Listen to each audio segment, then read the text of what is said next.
about your qualifications that makes you unique? For example, I know that you have a mechanical engineering background. That might not be something that most dentists have, but tell us a little bit about the things that might make you unique and why somebody should use you in particular. Okay. My background when I first started my whole career was I started as a mechanical engineering student, and that kind of gave me a little background about mechanics and how dentistry relates to mechanics. It is a functional entity as a whole, and it certainly has an aesthetic component to it. But coming from a mechanical engineering background, I feel that I could look at someone's teeth, someone's functionality of teeth, a little differently from someone, let's say, came from the arts section and entered into dental school. The other issue is, aside from just looking at the mouth, the teeth, I also look at their joints, the temporomandibular joint to be specific, and I look at that from a functionality standpoint as well as how it relates to the individual from a functional, the state of health, the general systemic health, and the aesthetic value behind it, and also any pain or symptoms that go along with temporomandibular joint disorders.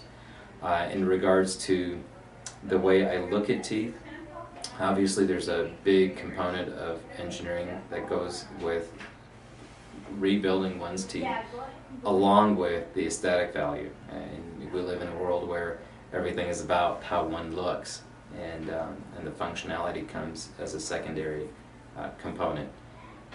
So I kind of look at many things, and I think because of that I feel that you're getting a lot value for your services.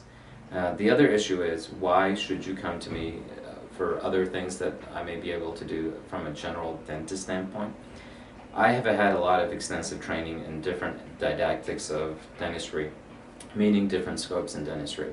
And the reason why I have all these other areas of expertise is I was kind of forced at the beginning, because I practice in a very suburban type area, and I was kind of forced because I didn't have specialists to refer to, and so I was forced to learn of the other things that specialists will do. So early on I learned a lot of things that specialists do, then I built my practice upon that. So for example, if someone comes to my office and they need a root canal, they need an extraction, or they need braces, whatever it might be, I can kind of have them be here as opposed to having them bounce from one office to another, and finally end up in my office.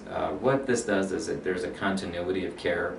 The patient only has to talk to me. They don't have to talk to 4 or 5 different specialists to get the full picture. And at the same time, there's a big ownership on my part, because I am looking at the whole, all the aspects of dentistry, not just, the general dentist part or just the crown of the tooth. And so I'm able to really focus in on the whole picture as opposed to piecemealing the picture using different information. And I think that's one of the problems that we get into in modern medicine, is everyone knows all their little specific parts, but no one really has a clue about the whole picture.